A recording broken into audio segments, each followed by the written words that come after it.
And you know the next step is getting yourself out the door, but you can't. You're paralyzed. You have panic attacks. You have anxiety. You shake maybe your entire body. You feel air being taken away from you. You feel tightness in your chest. I've been there. I could not go to the grocery store. I've been there. And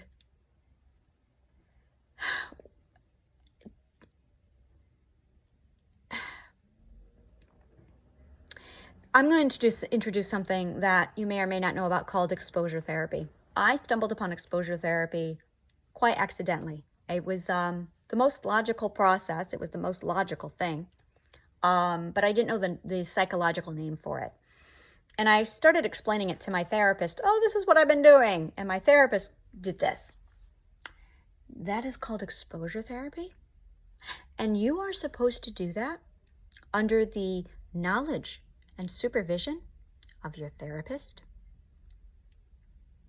So I didn't know any of this. I just logically, it was the most logical step for my next growth was, oh, I have this problem. Well, exposure therapy. I called it, I just need to slowly introduce myself to this element until I get used to it again. And that is fear control. That is how you overcome fear. Any fear is slow, small, miniature exposures. And I was an arachnophobic. I was a claustrophobic. I was a social anxiety ball of just fear and could not leave my bedroom at one point. I was terrified of hugging my children. None of these were COVID related. This was just from trauma. And every one of those things I overcame with small exposure, like a little bit at a time. I was terrified of men. I was terrified of saying the word no. I had more fear and more little things that terrified me than anything else. And I had a system where I literally cut out all the fear or cut out all the instigators of that fear. And I put myself in this controlled environment, my comfort zone, that was completely eliminated from all of my fears. And what I actually did was remove from my comfort zone and from my life any and all exposure to the thing I was afraid of, which reinforced the myth that there was danger. And that's really it. When you have fear, there is a myth that there is danger. And yes, it's a myth. And I cannot begin to explain enough that that is it. So you have to, anytime you want to overcome any fear, slowly expose yourself to reteach your brain, hey, this is not dangerous. Now, if you jump right into it, a great example of this is as a claustrophobic, I would go into an elevator. Oh my God. Or I would go into the Lincoln Tunnel. And I couldn't, that was not little exposure. That was a whole lot of exposure. Like I would be in these elevators or I would be in the Lincoln Tunnel. And I would be driving 25 miles an hour through the Lincoln Tunnel, breathing, like trying to get panic attacks under control in the Lincoln Tunnel. And good God forbid there was a backup of traffic. Like, so I always took the bridges because I was that terrified of the tunnels.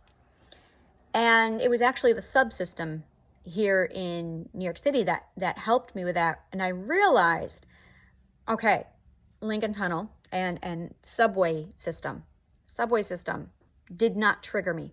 Lincoln Tunnel did. Hugh Carey Tunnel did. And I'm still trying to figure out the logic. And the best thing I could do is in the Lincoln Tunnel and in the Hugh Carey Tunnel, I had no control.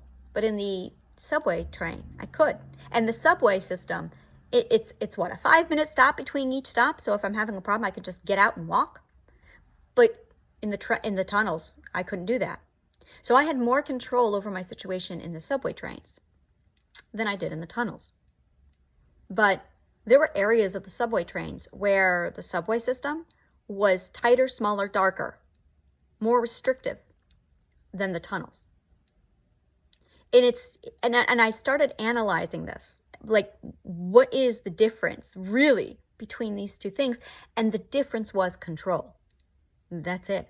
And of course, this was an area where I was very familiar with because I had already tackled my social anxiety. Now I was working on my claustrophobia. And all anxiety is control-based. It's you don't feel in control. And this is the process with the emotions. You feel fear and you pull away from the fear. And you go back to your comfort zone. And the fear starts to act like this invisible wall.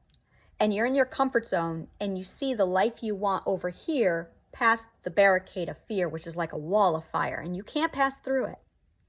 And you start to feel trapped because you're on this side of the fear wall and you can't get through it. And now you start to feel trapped and out of control. You start to feel like you can't take control of your life because this fear wall is in your way. And you just feel like you can't take control because every time you go to change or take control, you hit this fear wall.